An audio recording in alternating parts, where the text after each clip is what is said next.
This is another Rebel Rod exclusive, and it's the truth. And that's what's so damn funny about it. I wanted to do something special. Uh, I think it was around 2003. Hurricane Gene is when it was.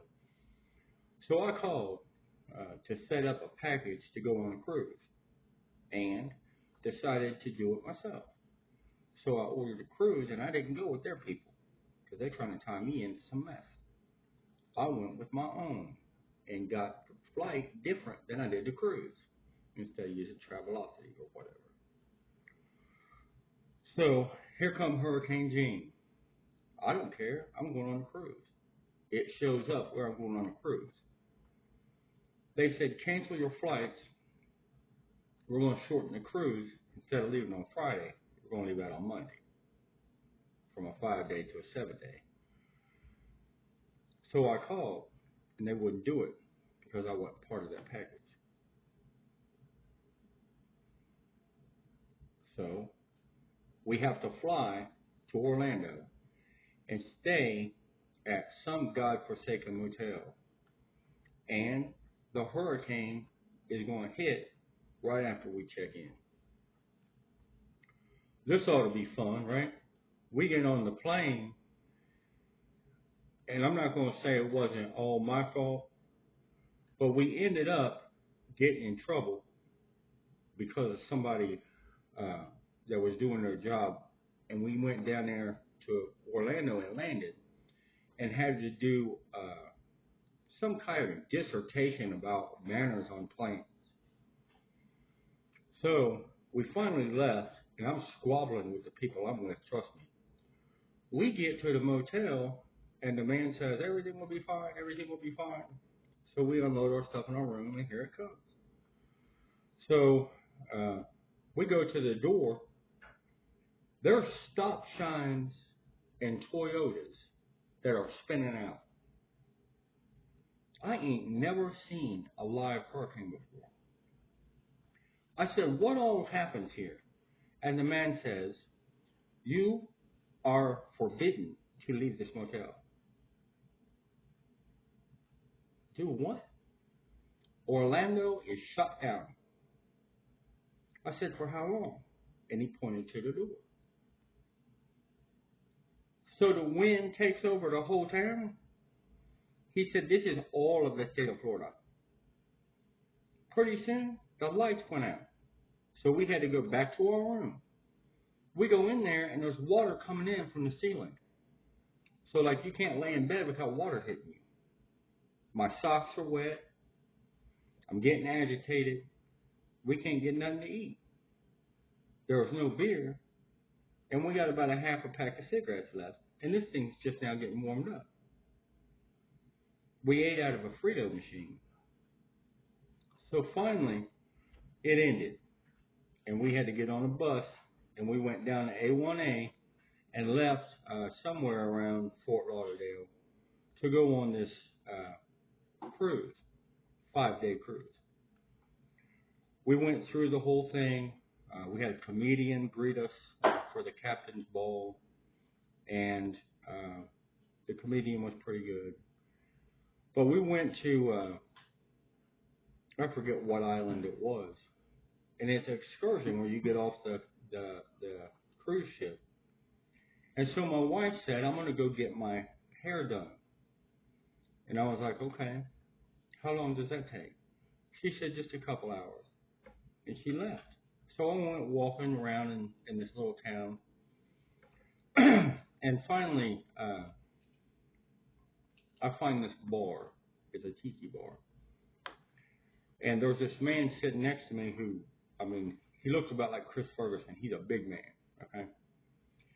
And so he said, well, we're from the States, too. I said, really? And I started talking to him. And he said, you want to do a shot? I said, sure. So the little bartender guy comes over there. And he says, what do I get you? So we said, we'll do a shot of tequila and have 2 Coronas. He said, lime? We said, yeah. He said, what kind of tequila? So I said, El Toro. He said, El Toro. I said, yeah. He said, you are not in the States. This is Mexico. I will get you a shot. You will like a lot of Mexican tequila. I said, okay. So he comes back. He got a little shot glass and took a drink, and it's about like water. It was hotter than hell outside, and that's probably why. But it went just down to smooth, so we got another one. And he said, you like this? We said, yeah. He said, this is the shot you can only get here on Passion Island in Mexico. It is called Scorpion Tequila. So I said, Scorpion Tequila. He said, don't worry, you will figure it out. But it is the champion tequila. No one defeats the effects of the Scorpion Tequila. And he walked away, and you're thinking he's having some gringo joke fun with me. So my man here's wife shows up. She says, we got to go. Our boat's out there ready to leave. And you got to take this little boat to get to the ship. And she's sort of pressed. And she looks at me and she says, did he drink liquor? So I'm trying to keep my man card. And I said, no. And as soon as I said, she done it. So he took about 3 or 4 steps and then stumbled into the sand. And he's a big man. So I'm not getting up. I already know this man has done tortured me or something. My wife showed up, and I collected myself pretty good. We took off walking, and there's this younger Mexican guy working on tractors. And so I said, "Hey, having fun?" He said, "No, I can't get it started. This Massey Ferguson." I said, "Massey Ferguson?" And my hillbilly skills kick in, and I wanted to help him. I'm not really sure what happened, but I do remember the tractor starting. And then I guess after that, I didn't have much of a memory. But I woke up on the boat, and I knew there were some issues. So I tiptoed out of the room and went down to the coffee bar located on the ship's deck. And there's a lady sitting across from me, and she keeps staring at me. And I know there's something wrong. And all of a sudden, here's what you heard. Honey, you don't even remember. I said, do what? She said, do you remember being on a boat with me coming home last night? I said, no. She goes, I said, am I in trouble? She said, uh-huh. She said, where's your wife? I said, I left her in the room because I wasn't really sure. I said, what happened? She said, my stomach has been hurting all morning because of me laughing. Because you was going to throw the college guy, off the boat. And we was convinced he was going to go in the water. And then finally she said, when everybody's all excited, you just put your head down and shook your head and fell asleep. I said, great. She said, do you remember being detained at the port where we were going to get on the boat? I said, no. She said, you got arrested. I said, please stop. And she did. And the rest of it is legendary. But we finally got on the boat, went to St. Marcos, I think. And then they said I couldn't get off the boat anymore.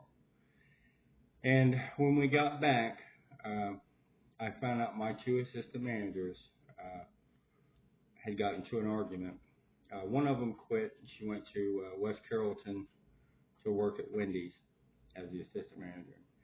And the other one is about,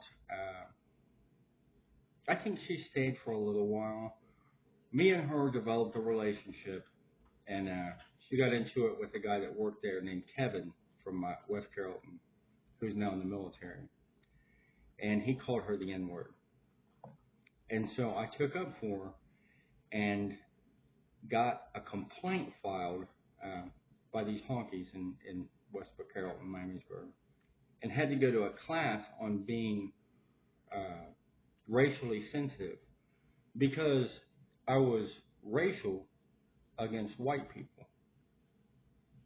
It ain't no mess. You can look it up. Ask Tim Godnell from Speedway or Brett Funk. I got in trouble for being racist against white people. And I'm Rebel Rod with plenty more.